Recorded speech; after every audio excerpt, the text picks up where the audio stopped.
नमस्कार दोस्तों, मेरा नाम है गगन और स्वागत है आज के इस वीडियो में जहां हम बात करने वाले हैं मर्सिडीज़ बेंज GLE 300D के बारे में।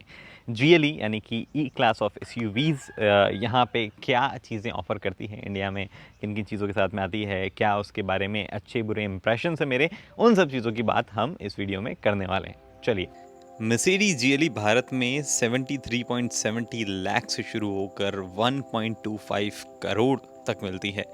प्राइस में इतना डिफरेंस इस वजह से है कि एक तो इंजन्स जो है वो डेफिनेटली अलग है और साथ ही में अलग अलग तरीके की मैन्युफैक्चरिंग प्रोसेस के थ्रू गाड़ियाँ आती है, जैसे कि GLE 300D 400D और 450 जो है वो CKD के रूप में आपको मिलेगी, यानी कि कम्प्लीटली नॉकडाउन रूट से इंडिया आती है और यहाँ लोकली असेंबल होती है।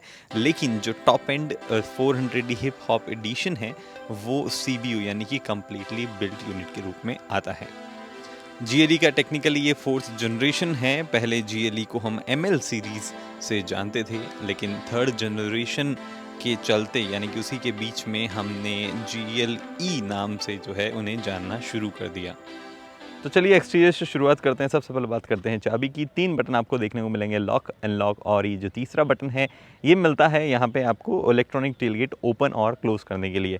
ऑब्वियसली आप जो है लॉक अनलॉक बटन से विंडोज़ सारी ओपन या रोल डाउन या रोल अप भी कर सकते हो। इनफैक्ट इस गाड़ी में जो है रियर कर्टन जो है वो भी इलेक्ट्रॉनिक है, तो वो भी आपको चाबी की मदद से ही आप उसको खोल या बंद कर सकते हो। बात करते हैं आगे की तरफ क्या क्या चीज़ें दी गई है। तो यहाँ पे ये पर्टिकुलर वेरिएंट जो है GLE 300D, इसमें ये मल्टी बीम LED ना देके या हाई परफॉर्मेंस LED जो है मर्सिडीज़ की वही दी गई है, मर्सिडीज़ बेंज यहाँ लिखा हुआ है। और ये जो 2 DRL दिए गए हैं सिग्नेचर ई क्लास के लिए, यहाँ पे आप देख पा रहे हैं फ्रंट पार्किंग सेंसर्स है, क्योंकि गाड़ी में 360 डिग्री पार्किंग सेंसर्स है। कैमरा नहीं है 360 डिग्री, वो इसके टॉप एंड वेरिएंट में ही आता है, मतलब 400D हिप हॉप एडिशन में आता है। बाकी यहाँ पे जो है कुछ ऐसी ग्रिल दी, काफ़ी बढ़िया डिज़ाइन इस पर्टिकुलर गाड़ी की मुझे लगती है। लंबी है बट फिर भी इतनी ज़्यादा लंबी फील नहीं होती है कुछ कुछ एंगल से, बट मुझे एकदम सटल डिज़ाइन जो है इसकी लगती है, कोई इशू उससे जुड़ा हुआ नहीं है। साइड में यहाँ पे अगर आप देखें तो ये 19 इंचेस के व्हील्स है, जिनकी टायर जो है उनकी साइज़ 255/50 R19, ये इनकी साइज़ है टायर्स की। अभी थोड़े से ये टायर्स ठीक प्रोफाइल के हैं, बट स्टिल अगर आप देखेंगे तो इंडिया की सड़कों के हिसाब से थोड़े बहुत बल्जेस जो हैं वो आ जाएंगे, तो वो चीज़ है, मतलब ये टिपिकली हमारे यहाँ प्रॉब्लम रहती है। बाकी रनिंग बोर्ड जो है वो इंटीग्रेटेड है और डिसेंट हाइट भी जो है वो गाड़ी की है, ग्राउंड क्लियरेंस वगैरह डिसेंट है। ऑब्वियसली टफ ऑफ रोडर वाली चीज़ ये नहीं है, बट स्टिल छोटी मोटी ऑफ रोडिंग जो है गाड़ी कर देती है। पडल लैंप्स मिलते हैं आपको, ORVM में इंटीग्रेटेड DRL जो है वो भी है। गाड़ी में किसी भी तरीके का पैसिव एंट्री सिस्टम नहीं है, जो हमने EQC में देखा था, आपको रिमोट से ही गाड़ी लॉक अनलॉक करनी पड़ती है, उसके बाद जो है आप दरवाज़ा खोल पाते हैं।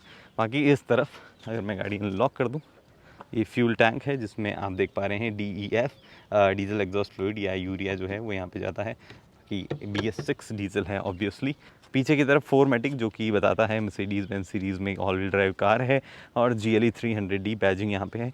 मेरे ख्याल से जो मैंने जर्मनी में नई वाली GLE देखी थी उसमें बैजिंग नहीं थी, बट इंडिया में ये बैजिंग अभी भी आती है। यहाँ पे मर्सिडीज़ का लोगो है, और नीचे की तरफ आप देख पा रहे हैं ये कैमरा फ्लैप है, जो कि एक्चुअली कैमरा जब खुलता है तो ये नीचे हो जाता है, तो अदरवाइज़ कैमरा जो है वेदर से प्रोटेक्टेड रहता है। ऐसा नहीं होगा कि मिट्टी विट्टी उस पर लग जाएगी, वो चीज़ नहीं होने वाली। ऑब्वियसली रियर पार्किंग सेंसर जो कि अगेन नंबर में 6 होंगे, 4 यहाँ पे और 2 इस तरफ, मतलब एक उधर एक उधर। चलिए अंदर, स्टेप इनसाइड द कैबिन, गाड़ी स्टार्ट कर लेते हैं। ओके, हल्की सी डीजल इंजन वाली वाइब जैसे ही आप स्टार्ट करते हैं तब आती है, उसके बाद में एकदम बढ़िया तरीके से इंजन सेटल हो जाता है और किसी भी तरीके की कोई भी वाइब्रेशन नहीं आती है। तो चलिए बात कर लेते हैं क्या क्या चीज़ें हैं अंदर की तरफ, और इस तरफ से शुरुआत करते हैं। सबसे पहले तो जो मटेरियल का सिलेक्शन है वो डेफिनेटली गज़ब का है। यहाँ पे सॉफ्ट टच मटेरियल है, इस तरफ वुड विनियर है, यहाँ पे लेदर जो है उसका इस्तेमाल किया गया है, ये जो आप देख पा रहे हैं, और ये जो पोर्शन है यहाँ पे अगेन सॉफ्ट टच मटेरियल का इस्तेमाल किया गया है। बहुत सारी जगहों पे ब्रश एल्यूमिनियम जो फिनिश है उसका इस्तेमाल किया गया, इनफैक्ट गाड़ी के बाहर भी और इंटीरियर में भी ये देखो कई जगहों पे जो है ब्रश एल्यूमिनियम का इस्तेमाल किया गया है, यहाँ किया गया है, यहाँ किया गया है। इनफैक्ट डोर जो है उस पर ये जो लीवर है जहाँ से आप ओपन करते हो वहाँ किया गया है। ये जो आपको सीटिंग कंट्रोल दिया गया है उस पर किया गया है, और ये जो टिपिकल हम जिसको कहते हैं लॉक एंड लॉक का लीवर उसके यहाँ किया गया है, लेकिन ऑब्वियसली लॉक एंड लॉक आपके लिए इलेक्ट्रॉनिकली है। उसके बाद में आपको ब्रह्मस्टर वाले स्पीकर्स जो है वो यहाँ पे नहीं मिलते हैं, रेगुलर स्पीकर्स जो हैं वो मिलते हैं, लेकिन इसके यहाँ पे भी चारों ओर देख रहे हैं ये ब्रश एल्यूमिनियम फिनिश का इस्तेमाल किया गया है। डोर में क्या क्या है? वेल, डोर में आपके पास में ये आपकी सीट्स है, सीट्स की एडजस्टमेंट है जो कि आपको अगेन रिक्लाइन कर सकते हो, आप जो है थाई सपोर्ट एडजस्ट कर सकते हो, और ओवरऑल सीट हाइट जो है उसको आप एडजस्ट कर पाते हो। अब यहाँ पे जो है एक और चीज़ है वो ये कि ये पर्टिकुलर सीट एडजस्टमेंट जो है वो ज़्यादा आते हैं जो टॉप एंड वेरिएंट है उसमें, इसमें थोड़े से कम आते हैं। उसमें मेमोरी सीट के फंक्शन भी आते हैं जो कि यहाँ पे नहीं आते हैं। और इस तरफ आपके ORVM और पावर विंडोज़ की कंट्रोल है। रियर जो पावर विंडोज़ की कंट्रोल है उस पर थोड़ा सा आप डिज़ाइन अलग देखेंगे, जिसका मतलब है कि सनशेड का कंट्रोल जो है वो भी यही है, इलेक्ट्रॉनिकली सनशेड भी आप कंट्रोल कर पाते हैं, तो ये चीज़ है। बाकी चाइल्ड लॉक है ही, और लॉक एंड लॉक जो है वो आपके पास में यहाँ पे है।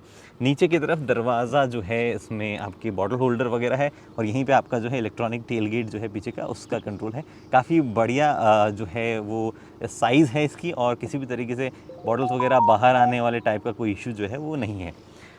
इस तरफ आपके कंट्रोल्स हैं सारे हेडलैम्प से जुड़े हुए, और पार्किंग ब्रेक और रिलीज़ करना है या लगाना है तो वो कंट्रोल्स हैं यहाँ पे। ऑटोमेटिक हेडलैम्प है ऑब्वियसली, और ये आपकी कैबिन इल्यूमिनेशन वगैरह आपको कंट्रोल करनी है तो उसके लिए बटन यहाँ पे है ही, फॉग लैम्प के लिए बटन है। उसके बाद में इस तरफ कुछ नहीं है, ये बहुत ही बढ़िया फिनिश अगेन। ये जो आप देख पा रहे हैं यहाँ पे AC वेंट्स जो है वो इसी तरफ इसमें माउंटेड है, और बहुत ही सुंदर डिज़ाइन लगती है। अगर आप ओवरऑल देखेंगे तो डिज़ाइन के मामले में कहीं भी ऐसे मिसिंग लिंक्स नहीं है, मतलब ऐसा नहीं लग रहा है कि ये कहीं ऑड हो रहा है। एकदम परफेक्टली सीमलेसली जो है हर एक चीज़ इंटीग्रेट यहाँ पे हो रही है। उसके बाद इस तरफ जो है ये आपके पास में गियर लीवर है जिसमें ऑब्वियसली PRND आपको दिया हुआ है, और यहाँ पे आपके पास में इस तरफ बाकी सारे कंट्रोल्स है, जैसे कि इंडिकेटर हुआ या फिर आपके हेडलाइट्स हुए या वाइपर से जुड़े हुए सारे कंट्रोल्स जो है वो यहाँ पे है। गाड़ी में पैडल शिफ्टर्स मिलते हैं, ये आप देख पा रहे हैं पैडल शिफ्टर्स। 9 स्पीड का गियर बॉक्स है, तो पैडल शिफ्टर्स की मदद से आप काफ़ी सारी चीज़ें जो है अपने कमांड में ले सकते हैं। टायर प्रेशर लो है लेकिन मैं अभी फिल कर लूँगा, मेरे पास टायर इन्फ्लेटर पड़ा है। उसके बाद में 2 बड़ी स्क्रीन्स यहाँ पे मिलती है। अब ये इंफोटेनमेंट स्क्रीन है, ये MID है। HUD जो है इस वेरिएंट में नहीं है, लेकिन जो 400D हिप हॉप एडिशन आता है उसमें HUD भी आती है। बट ये 12.5 इंचेस की 2 स्क्रीन, ये एक 12.5 ये 12.5, इतनी बड़ी स्क्रीन है, उसके बावजूद जिस तरीके से इनको लेआउट इनको दिया गया है, जिस तरीके से वो बैठती है, ऐसे ही प्रोट्रूड वगैरह कुछ नहीं होती, एकदम सही तरीके से वो जो है फिक्स की गई है। आपको हर एक जगह जो है वो बेहतर ही इन्फॉर्मेशन प्रोवाइड करती है, कहीं पे भी ऐसा नहीं लगेगा ये इतनी बड़ी स्क्रीन का क्या लॉजिक था। बाकी क्या फीचर्स है, क्या फंक्शंस है इनमें, उनकी बात कर लेते हैं। उससे पहले स्टीयरिंग में क्या क्या चीज़ें हैं उनकी बात कर लेते हैं। यहाँ पे जो ये सारे कंट्रोल्स आप देख पा रहे हैं ये आपकी इंफोटेनमेंट स्क्रीन से जुड़े हुए हैं। ऑब्वियसली टिपिकल मर्सिडीज फैशन में आपको जो है ये टच पैनल मिलता है जिसको आप इस्तेमाल कर सकते हैं नेविगेट करने के लिए। इस तरफ आपके क्रूज कंट्रोल, लिमिटर और ये MID जो है उससे जुड़े हुए सारे कंट्रोल्स हैं, जो कि अगेन ये जो टच इनपुट है उसका इस्तेमाल करके भी आप उसको टॉगल कर सकते हो। स्टीयरिंग जो है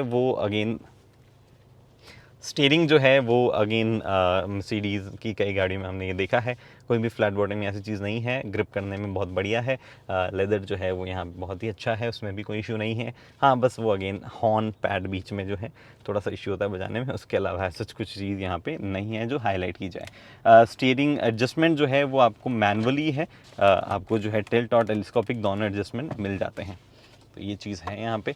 बात करते हैं क्या क्या आपके पास में फीचर्स है टच स्क्रीन में। तो ऑब्वियसली ये टच स्क्रीन है, MBUX नया जो है उसमें सारी टच पैनल आते हैं। 3 तरीके से आप इसको कंट्रोल कर पाते हैं। एक तो जैसे मैंने बताया स्टीयरिंग इनपुट से, एक टच करके, और फिर आपके पास में तीसरी जो चीज़ है वो अवेलेबल है यहाँ पे ये पैनल, जो कि मैं कई बार यूज़ करता हूँ। हालांकि थोड़ा ज़्यादा सहूलियत की अगर बात की जाए तो ये ज़्यादा एकदम डायरेक्ट और सहूलियत भरा होगा, बट क्योंकि आप जब ड्राइव करते रहते हैं तो आपकी आदत हो जाती है, बहुत ही कंफर्टेबली यहाँ पे आप हाथ रखो और इसको जो है ऐसे इस्तेमाल करते रहो। क्या चीज़ें हैं उनकी बात कर लेते हैं। तो सबसे पहले फ़ोन, उसके बाद में रेडियो, मीडिया, कंफर्ट, इन्फो, ये सारे चीज़ें हैं। फिर सेटिंग्स और नेविगेशन है। Mercedes me and apps, obviously connected car है, आप एप्लीकेशन के थ्रू भी काफ़ी सारी चीज़ें जो है वो गाड़ी में कर पाते हैं। नेविगेशन बहुत ही कमाल है। आई डोंट नो सोर्स मतलब प्रोवाइडर कौन है इनका, बट बहुत ही बढ़िया नेविगेशन जो है यहाँ पे इनबिल्ट वाला भी है। और अगेन आप Apple Android auto, Apple CarPlay जो है वो इस्तेमाल कर ही सकते हैं गाड़ी में। कंफर्ट के मामले में यहाँ पे कुछ चीज़ें कम हैं, जैसे कि कोई भी मसाज फंक्शन या ऐसी चीज़ जो है वो सीट्स वगैरह में नहीं है, ना ही सीट के बोल्स्टर सपोर्ट वगैरह आप एडजस्ट कर पाते हैं। इसके बाद में मीडिया, ऑब्वियसली बाकी सब चीज़ें जो रेगुलरली होती है वही होती है।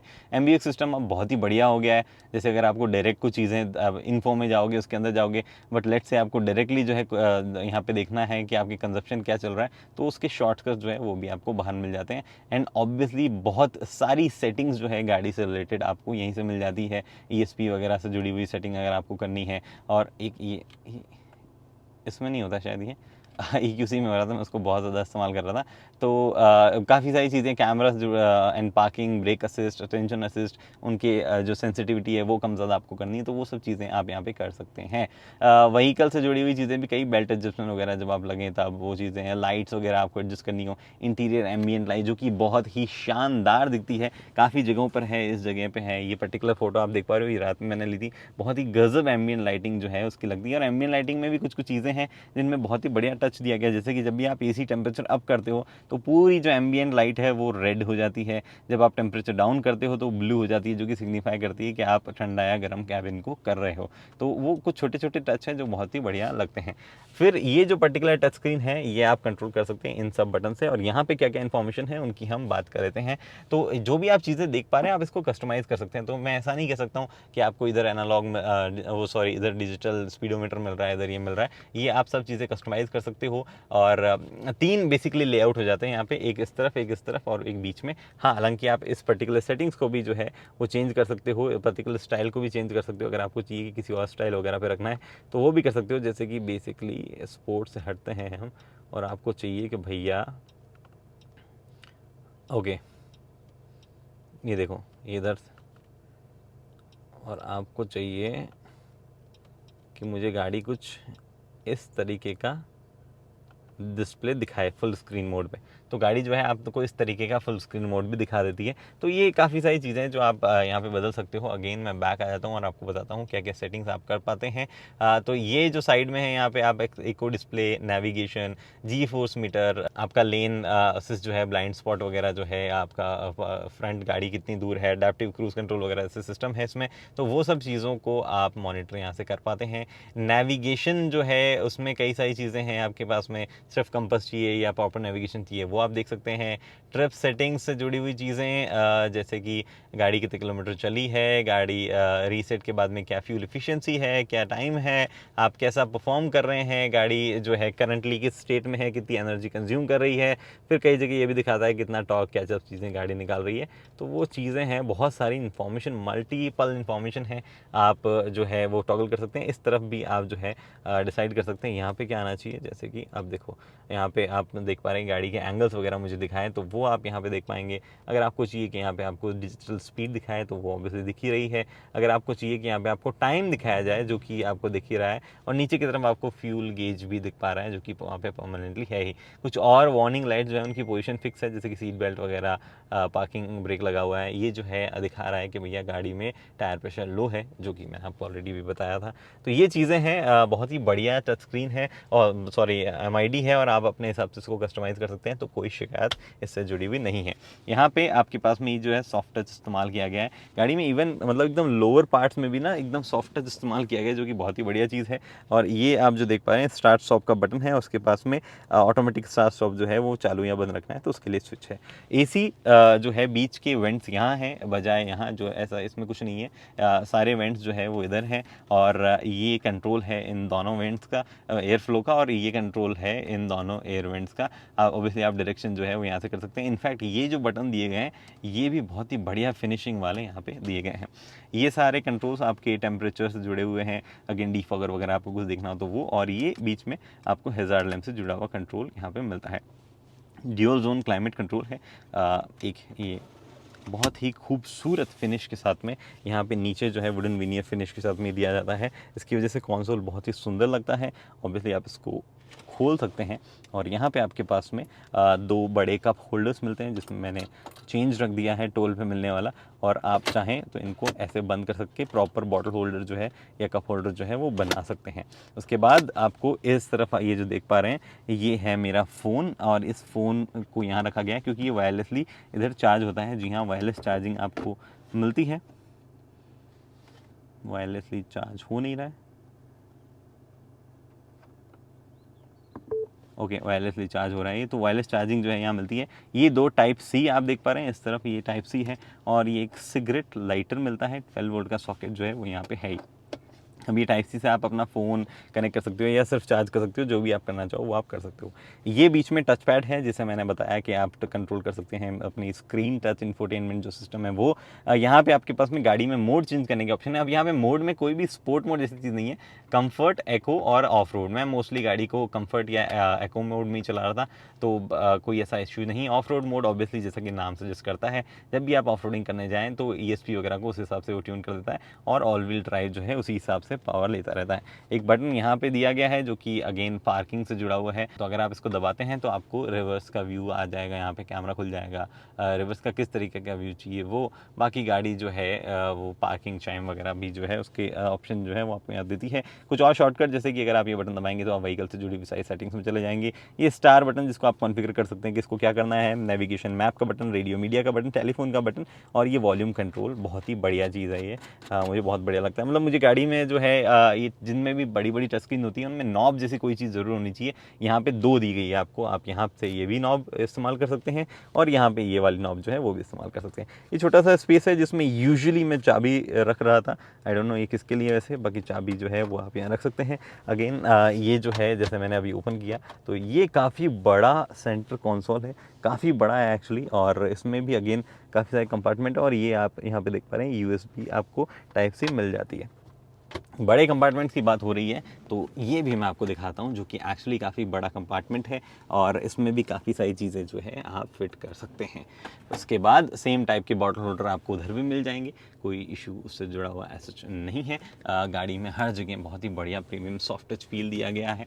और इस तरफ आपको मिलता है एक बेहतरीन IRVM, बहुत ही स्लीक है ये IRVM, और ये ऑब्वियसली इलेक्ट्रोक्रोमिक वाला है, यानी कि डे नाइट वाला सिस्टम इसमें है, ऑटोमेटिकली एडजस्ट होने वाला। यहाँ पे आपके पास में सनग्लास होल्डर है, जिसकी क्वालिटी थोड़ी सी not up to the Mercedes standard में कहूँगा, वो कि काफ़ी लंबे टाइम बाद में मुझे एक ऐसी क्वालिटी वाला वो चीज़ मिली है जो कि लग्जरी कार्स में मैं देख रहा हूँ। बाकी यूजुअली क्वालिटी इनकी अच्छी होती है, बुरी नहीं है, बट लग्जरी कार के हिसाब से उतना स्मूथ ये काम नहीं करता है। यहाँ पे आपके पास में ऑब्वियसली बहुत सारी रीडिंग लाइट्स, गाड़ी में बहुत ही बढ़िया इल्यूमिनेशन हो जाता है इन पर्टिकुलर लैंप्स वगैरह की हेल्प से। ऑब्वियसली ड्राइवर वगैरह के लिए यहाँ पे भी लाइट्स जो है इसके नीचे भी मिलती ही है।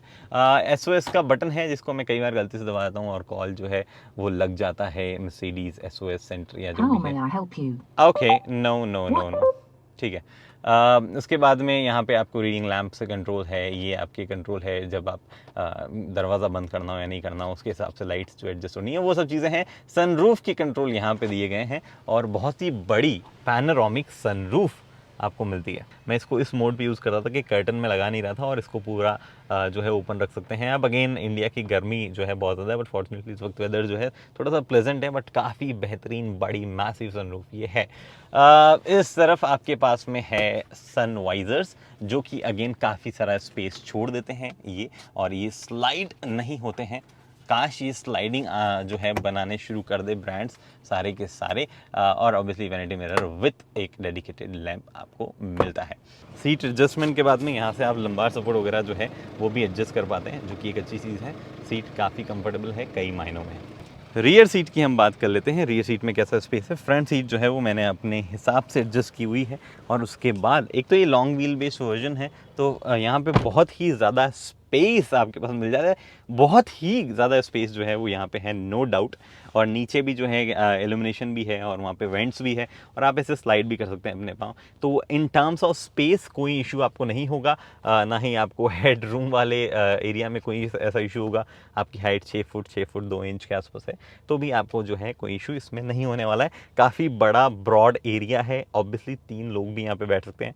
मे बी नॉट 3-6 फुट के लोग तो नहीं बैठ पाएंगे, बट फिर भी एवरेज साइज 3 एडल्ट जो है वो आपको बैठ पाएंगे यहाँ पे। हाँ, एक छोटी सी प्रॉब्लम है, वो ये कि थाई सपोर्ट उतना बेहतरीन नहीं है यहाँ पे।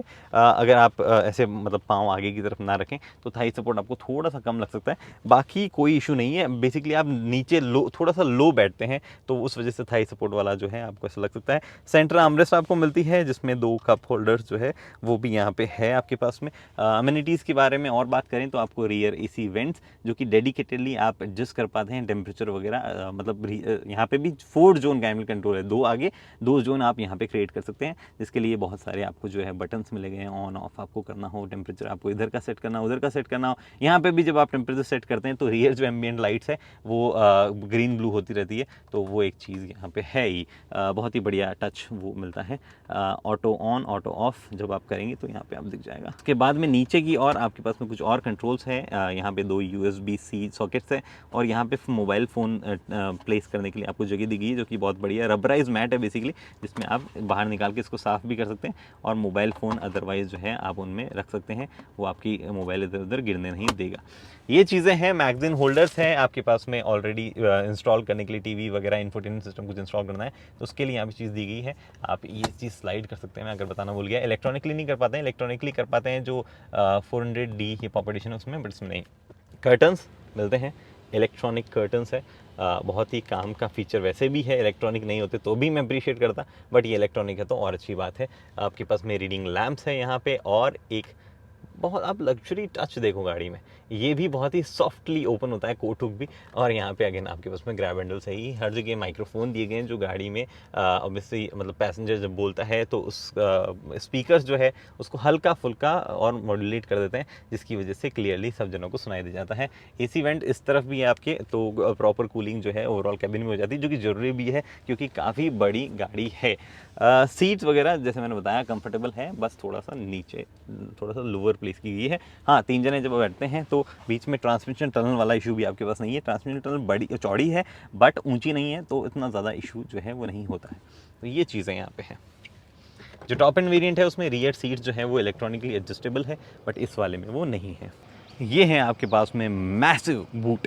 अब जो बाहर के बाज़ार हैं, मतलब इंटरनेशनल मार्केट्स में आपको रियली अगर खरीदें तो आप 7 सीटर के ऑप्शन में भी खरीद सकते हो। इंडिया में 7 सीटर का ऑप्शन नहीं है, आपको 5 सीटर में मिलती है, बट आपको मिलता है एक बहुत ही बड़ा बूट। अब ये बूट जो है इसमें नीचे की तरफ एक स्पेयर टायर भी है, जो कि इंडिया में अब नॉर्म नहीं रहेगा, स्पेयर टायर होना ज़रूरी नहीं होगा। और वैसे भी इस पर बहुत ही छोटा है, इस पर लिखा हुआ है टेम्परेरी यूज़ ऑनली। नीचे की तरफ कुछ जैक एंड टूल्स है, उसके बावजूद इधर स्पेस बच गया है। अगर ये चीज़ नहीं होती, मतलब ये टायर वगैरह अगर नहीं देना होता, तो आई बिलीव थोड़ा सा और बेहतर इस पर्टिकुलर स्पेस को यूटिलाइज़ किया जा सकता था, बट अभी जो भी है यही है। कुछ और चीज़ें यहाँ पे, जैसे कि आप यहाँ से फ्यूज़ बॉक्स एक्सेस कर सकते हैं और यहाँ पे 12 वोल्ट का चार्जिंग सॉकेट मिलता है आपको। इस तरफ जो है वो सेम हुक है, बट इस तरफ ये जो है आपको मिलते हैं लाइट एक इल्यूमिनेशन वगैरह के लिए। अगर आपको चाहिए कि भैया हमारा सामान क्या पड़ा है कोई ना देखे, तो आप इस पार्सल ट्रे का इस्तेमाल करते हैं। पार्सल ट्रे नहीं है, बस इस जैसे कवर। और ऑब्वियसली सीट्स जो है वो 60-40 के स्प्लिट में गिरती है। इनफैक्ट 40-20-40 के स्प्लिट में सीट्स जो है नीचे फोल्ड हो जाती है, बट वो इलेक्ट्रॉनिकली नीचे नहीं गिरती है, आपको इनका इस्तेमाल करना पड़ता है और नीचे गिराना पड़ता है। ये चीज़ें हैं। इलेक्ट्रॉनिक टेलगेट है। चलिए ड्राइव करते हैं GLE 300D को। ओके, तो अब बात करते हैं ड्राइवर सीट से मर्सिडीज़ बेंज GLE के बारे में। अब GLE 300D जो मैं अभी चला रहा हूँ वो कुछ चीज़ें मिस करती है in terms of driving pleasure, जैसे कि एयर सस्पेंशन वगैरह जो कि 450D में आते हैं, 400D में आते हैं, वो यहाँ पे आपके पास नहीं है। हिप हॉप एडिशन जिसकी हम बात कर रहे थे उसमें वो आते हैं। बाकी काफ़ी चीज़ें जो है वो लगभग सेम हैं। ऑब्वियसली इंजन पावर वगैरह उनका फ़र्क तो है ही। सबसे पहले शुरुआत करते हैं गाड़ी की एर्गोनॉमिक्स की, यहाँ से कैसा लग रहा है ड्राइवर सीट वगैरह से। तो एर्गोनॉमिक वाइज हर एक चीज़ जो है रीच में है। 2 टच स्क्रीन जो है थोड़े ज़्यादा ही बड़े हैं और ऑल द वे आप रीच नहीं कर पाते हो, बट जो आपको यहाँ पे टच कंट्रोल दिए गए हैं इधर नीचे, इनकी मदद से आप जो है लगभग हर चीज़ पे अपने कमांड वहाँ पे पहुँचा पाते हो। बात करें अदर स्विचेस जो इधर उधर कोई भी काम आते हैं ड्राइविंग करते हो, तो वो सारे स्विच जो है वो आपकी रीच में हैं, कोई भी इशू एर्गोनॉमिक वाइज नहीं होगा। फुट रेस्ट एरिया जो है पूरा का पूरा काफ़ी बड़ा है, उसमें भी कोई शिकायत जो है वो आपको नहीं होगी। एक चीज़ ऑब्वियसली ये है कि अगर आपके घर में एक मर्सिडीज़ है और एक और गाड़ी अगर आपके पास में है, तो जो ड्राइव कर रहा है उसको बार बार उस चीज़ में फेमिलियर होना पड़ता है, जो गियर सिस्टम है मर्सिडीज़ का, जो कि हमेशा से रहा है। आई डोंट थिंक कोई बड़ी चीज़ जो है वो होगी कि आपको इंडिकेटर स्टॉक जो है वहाँ से आपको गियर चेंज करने होते हैं। उसके बाद में अगर हम बात करें विजिबिलिटी की, तो विजिबिलिटी ओवरऑल काफ़ी अच्छी है एक्चुअली गाड़ी में। एक तो आप ऊंचा बैठते हैं, डेफिनेटली एसयूवी जो हाइट है वो आपको यहाँ पे मिलती है। उसके बाद आप बोनेट जो है वो देख पाते हैं पूरा लगभग। ओआरवीएम जो है उनकी साइज़ बढ़िया है, ब्लाइंड स्पॉट डिटेक्शन आपको हर एक वेरिएंट में मिलता है। ग्लास एरिया काफ़ी बड़ा है, इनफैक्ट जो ये IRVM है इसमें भी भले ही थोड़ा सा आर्च पीछे बन रहा हो, बट जैसा कि मैं कुछ दिनों पहले EQC चला रहा था उसके जितना जो है विजन बुरा नहीं है यहाँ पे। एक्चुअली काफ़ी अच्छा IRVM से भी व्यू आप कर पाते हैं। जो वेरिएंट मैं चला रहा हूँ GLE 300D, इसमें आपको 360 डिग्री कैमरा वगैरह नहीं मिलता है। रिवर्स पार्किंग कैमरा ज़रूर मिलता है, बट आपको 360 डिग्री पार्किंग सेंसर्स मिल जाते हैं। तो वो चाइम जो है वो आपको अलर्ट कर देती है जब भी आप किसी पर्टिकुलर गाड़ी या किसी ऑब्जेक्ट के पास से निकल रहे हो। तो कोई इशू जो है वो आपको नहीं होगा। जिन जगहों पे आपकी विजिबिलिटी नहीं जा रही है वहाँ पे भी गाड़ी के जो पार्किंग सिस्टम है वो आपको भरपूर मदद कर देते हैं। बट मुझे कभी भी ऐसा प्रॉब्लम नहीं हुई कि मैं किसी पॉइंट पे गाड़ी जो है वो देख नहीं पा रहा हूँ कि गाड़ी कहाँ जा रही है या कितना जो है गाड़ी में क्लियरेंस बचा है, ऐसा कुछ भी। तो विजिबिलिटी वाइज भी कोई प्रॉब्लम जो है मुझे नहीं हुई। उसके बाद बात आती है सीटिंग कंफर्ट की। तो सीटिंग कंफर्ट मेरी हाइट के बंदे के हिसाब से तो अच्छा है। 5 फुट 8 इंच का मैं हूँ, 5 फीट 8 इंच का, और मतलब शरीर इतना कोई बल्कि नहीं है मेरा, तो मेरे हिसाब से सीटिंग कंफर्ट अच्छा है। मुझे नहीं लगता कि जिन लोगों की थोड़ी सी बल्क ज़्यादा है शरीर में उनको भी कोई समस्या ऐसा होगी।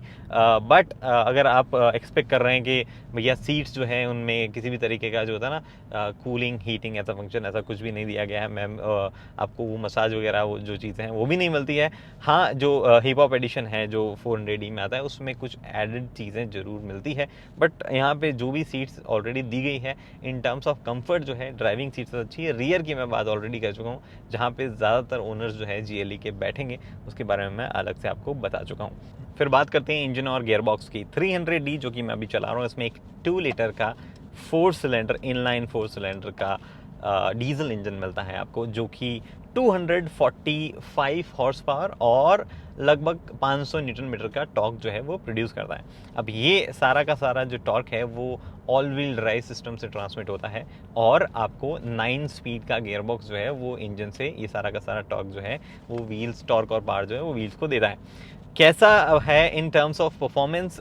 वेल, एक तो ग्रॉस वेट जो है इस पर्टिकुलर गाड़ी का वो लगभग पहुंच जाता है आपका 2900 kg के आसपास। इतनी ज़्यादा वेट वाली SUV को इस पर्टिकुलर इंजन मतलब इस पर्टिकुलर पावर के हिसाब से अगर आप देखेंगे तो आपको लगेगा कि शायद ये पावर एडिकेट नहीं है। वेल, मुझे ये लगता है कि ये जो पर्टिकुलर इंजन है सबसे ज़्यादा बिकने वाला इंजन रहेगा इंडिया में GLE का, और जो भी इसको बायर्स लेंगे वो प्रोबेबली स्पोर्टी नेचर की वजह से जो है वो इस पर्टिकुलर नेम को यानी कि GLE को नहीं ले रहे होंगे। अगर उनको लेना होगा स्पोर्टी नेचर की वजह से तो शायद वो 450 या फिर 400D जो है वो प्रेफर करेंगे।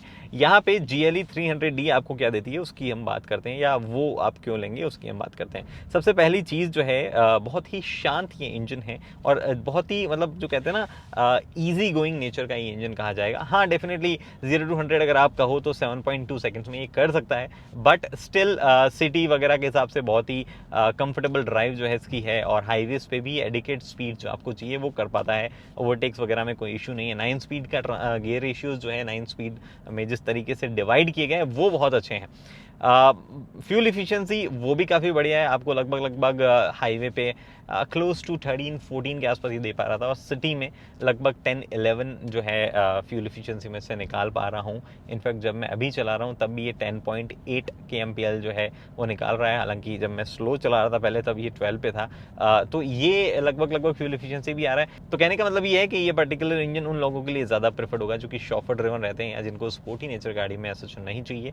बात कर रहे हैं स्पोर्टी नेचर की, कोई भी स्पोर्टी मोड यहाँ पे नहीं मिलता है। आई विश वो दे दिया जाता, क्योंकि कभी कभार जब आपका मन हो तो आप रेव भी कर लो इंजन को। फिलहाल मैं बहुत ही आराम से चल रहा हूँ, और जैसे ही मैं टैप करता हूँ है टॉर्क है बहुत ही इनफ है, और बहुत ही बढ़िया वो खींच लेता है। कोई ऐसा प्रॉब्लम नहीं है। बट आई वुड से कि अगर आपको बढ़िया परफॉर्मेंस वगैरह चाहिए तो आप फिर 450 या फिर 400D के साथ में जाइए।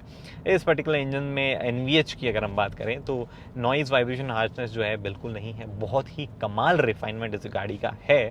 हालांकि जब भी आप टैप करेंगे और वो लगभग 27-2800 RPM के ऊपर जब इंजन पुल कर रहा हो तो उस वक्त आपको प्रॉपर डीजल इंजन की साउंड जो है वो आने लग जाती है, बट ऐसी कोई भी हार्श साउंड नहीं है, थोड़ी सी नॉइज़ जो है उस टाइम आती है। अदरवाइज़ नॉइज़ जो है बहुत ही बढ़िया कंट्रोल जो है वो मर्सिडीज़ ने GLE में की है।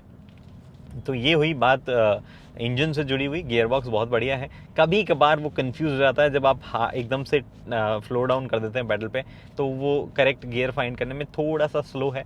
ऑब्वियसली BMW X5 जो मैंने चलाई थी वो मुझे ज़्यादा फास्ट रिस्पॉन्सिव गियर बॉक्स उसका लगा था। बाकी यहाँ पे GLE जो है उतना फास्ट तो नहीं है, बट हार्डली आप जो है उस चीज़ को कभी नोटिस कर पाएंगे। फिर बात करते हैं राइड और हैंडलिंग के बारे में। अब मर्सिडीज़ GLE जो है, नॉट यू मर्सिडीज़, राइड और हैंडलिंग के मामले में मर्सिडीज़ GLE जो है वो कभी भी इतनी ज़्यादा जानी नहीं गई है when you compare with X5। तो X5 जो है करंट जो आ रही है इंडिया में, वो एक्चुअली काफ़ी बढ़िया मतलब है हैंडलिंग के मामले में, बट मर्सिडीज़ के साथ में राइड हमेशा बेहतर होना वो रहा है। तो GLE जो है वो डेफिनेटली अगेन राइड के मामले में बेहतर है, हैंडलिंग के मामले में नहीं। एक साथ बात नहीं करके सेपरेट बात करते हैं। हैंडलिंग में यहाँ पे स्टीयरिंग फीडबैक जो है वो डिसेंट है, काफ़ी लाइट रखा गया है। शहर में लाइट है, हाईवेज पे भी थोड़ा लाइट ही नेचर उसका है। हालांकि आपको स्टीयरिंग फीडबैक जो है वो बढ़िया मिलता है और किसी भी तरीके का ऐसा कॉन्फिडेंस लूज़ नहीं करेंगे आप किसी भी मायने में। बट अगर आपको चाहिए कि भैया आपकी गाड़ी जो है वो एकदम परफेक्ट मज़ेदार handling they around the corners, तो उतना ज़्यादा फील जो है यहाँ पे आपको नहीं मिलने वाला है। बट अगर आप बात करें राइड की, तो राइड बहुत ही बढ़िया है। इनफैक्ट काफ़ी बेहतरीन तरीके से जो इंडिया की सड़कें हैं उसको ये अडेप्ट करती है। 300D जो मैं चला रहा हूँ जिसमें 19 इंचेस के व्हील्स है, हालांकि लो प्रोफाइल टायर है। प्रॉब्ली अगर कोई चाहे तो 18 इंचेस के साथ में अगर कोई थोड़ा सा और ज़्यादा बड़ी प्रोफाइल की टायर लगवाए तो और बेहतर शायद राइड क्वालिटी थोड़ी बहुत हो जाएगी। और प्लस जो टायर्स में बल्जेस अदरवाइज आ जाएंगे हमारी सड़कों की वजह से, वो इशू भी शायद उनको उस केस में ना आए। बट अभी के वक्त जो है मतलब इन पर्टिकुलर टायर्स और व्हील सेटअप के साथ में भी बहुत ही कमाल राइड क्वालिटी है। ऑलमोस्ट सारे छोटे मोटे बम्प्स जो है वो आयन आउट कर देती है। इनफैक्ट पीछे मैं बैठा था थोड़ी देर के लिए, ख़राब रास्ते थे उस वक्त, तो वहाँ पे भी जो है बहुत ही बढ़िया राइड क्वालिटी मुझे लग रही थी। ये अच्छी चीज़ है इसके बारे में। हैंडलिंग ऐसा नहीं है कि बुरी है या ऐसी भी कोई चीज़ है, but it's not the X5 level. तो X5 की थोड़ी सी बेहतर है। हाँ, एक चीज़ मैं बताना भूल गया इसके बारे में कि सस्पेंशन कभी कभी इतने सॉफ्ट हो जाते हैं कि गाड़ी कुछ कुछ जगह ऐसे ऐसे ऐसे डांस करती हुई लगती है, आपको लगता है कि ये क्या हो रहा है। और आयरनिकली जो इसकी मतलब 400D का एक और वेरिएंट है, तो उसका नाम हिप हॉप एडिशन है और उसमें एक सिस्टम दिया गया है जहाँ पे सस्पेंशन ऐसे बाउंस करते हैं। हालांकि वो पर्टिकुलर गाड़ी ऐसे बाउंस नहीं करती, इसके थोड़े से ज़्यादा सॉफ्ट लगते हैं सस्पेंशन, बट वो कंफर्ट में ऐड ही करता है। ऐसा कोई इश्यूज जो है उससे जुड़ा हुआ नहीं है। कुछ पॉइंट पे मतलब कुछ शार्प बम्प्स जो है सस्पेंशन जो है उसमें आवाज़ अंदर की और कैबिन में भेजता है, ठट करके एक साउंड आती है और वो बहुत चुभती है अंदर, क्योंकि ऐसा लगता है कि कहीं टायर में बल्ज ना आ जाए या कोई नुकसान गाड़ी को ना हो जाए। बट ऐसा कभी कभार ही होता है, तो ये एडवाइजेबल है मतलब ऑलमोस्ट सारी लग्जरी कार्स के साथ इंडिया में कि शार्प बम्प से थोड़ा सा प्यार से ही आप गाड़ी को निकालें तो बेहतर है। मैं इतना चला रहा हूँ इसको, हालांकि मैंने कोई सीरियस ऑफ रोडिंग नहीं की है, दो ये ऑल व्हील ड्राइव है, बट स्टिल कहीं पे भी नीचे जो है स्क्रैप मैंने नहीं की है, टच नहीं की है गाड़ी को, तो वो इसके बारे में एक अच्छी चीज़ है। मतलब कुछ एकदम बहुत ही अलग तरीके के मनूवर्स मैंने लिए हैं। EQC मैंने 3 या 4 जगह टच कर दी थी, वेरी वियर्ड। मतलब लास्ट टाइम अगर मुझे कोई गाड़ी याद हो जो मैंने इतनी टच की थी, वो प्रॉब्ली फोर्ड मस्टैंग रही होगी, जिसको भी मैंने सिर्फ 3-4 बार टच किया था 2500 किलोमीटर की राइड में। बट EQC जो है काफ़ी टच हो रही थी, जबकि वो SUV कही जा रही थी। अगेन वैसा कोई इशू यहाँ पे नहीं है, यहाँ पे बहुत ही बढ़िया ग्राउंड क्लियरेंस, इनफैक्ट 215 mm की ग्राउंड क्लियरेंस जो है उसकी है। फिर बात आती है ब्रेकिंग की, तो कर लेते हैं ब्रेकिंग। 120 पे ब्रेक करते हैं। वाओ, एकदम मैनर से ब्रेकिंग होती है। हालांकि मेरे सारे फ़ोन्स वगैरह सब नीचे गिर गए, बट एकदम मतलब मैनर्स वाली ब्रेकिंग है गाड़ी की। बहुत ही बढ़िया तरीके से गाड़ी होल्ड करती है। ब्रेक जो असिस्टेंस जो गाड़ी देती है ब्रेकिंग में, वो भी काफ़ी बढ़िया है। इमरजेंसी में अगर आपको कभी लगाना पड़े तो आप बहुत ही श्योर ब्रेकिंग के मामले में रहते हैं। ये इसके बारे में मुझे काफ़ी बढ़िया चीज़ लगी। इनफैक्ट सिटी में भी जब आप हल्का हल्का टैप करते हो बम्पर टू बम्पर ट्रैफिक में भी उस पर्टिकुलर ब्रेक पैडल को, तब भी जो है उससे काफ़ी बढ़िया फीडबैक आता है। तो ओवरऑल ब्रेकिंग के मामले में कोई शिकायत जो है वो GLE 300D से मुझे नहीं है। गाड़ी जो है वो टर्न्स वगैरह पे भी बहुत ही बढ़िया टर्निंग रेडियस है गाड़ी की। कोई भी इशू जो है आपको टर्निंग रेडियस से जुड़ा हुआ नहीं होगा। हालांकि लॉन्ग व्हील बेस वर्जन ये हो गया है अब ग्लोबली, सिर्फ इंडिया की बात नहीं है, बट फिर भी जो है टर्निंग रेडियस से जुड़ी हुई कोई शिकायत आपको नहीं होगी। ट्रैफिक वगैरह में आपको, ठीक है बड़ी गाड़ी है तो नो डाउट कई जगहों पे आपको 3 पॉइंट टर्न्स लेने पड़ेंगे, बट स्टिल जिस साइज़ का व्हील बेस है, टर्निंग रेडियस काफ़ी अच्छा है गाड़ी का। तो ये सब कुछ है मर्सिडीज़ बेंज GLE के बारे में मेरे इम्प्रेशंस। 300D स्पेसिफिकली मैंने चलाई। अगर कभी दूसरा वेरिएंट चलाना हुआ तो उसका एक इंजन से जुड़े हुए इम्प्रेशंस थोड़े से अलग से बता देंगे। बाकी अगर कुछ बाकी रह गया हो तो नीचे डिस्क्रिप्शन में गाड़ीफाई वेबसाइट के आर्टिकल का लिंक है, आप वो देख सकते हैं। वहाँ पे कुछ और इन्फॉर्मेशन होगी तो दिख जाएगी। कुछ ना मिले और आपको पूछना हो तो कमेंट सेक्शन हमेशा आपके लिए खुला है। बाकी फिलहाल इस वीडियो में इतना ही। उम्मीद करता हूँ वीडियो पसंद दोस्तों लाइक शेयर सब्सक्राइब आप कर सकते हैं। अगली वीडियो तक दोस्तों हेलमेट पहनिए, सीट बेल्ट पहनिए, सुरक्षित चलिए। धन्यवाद।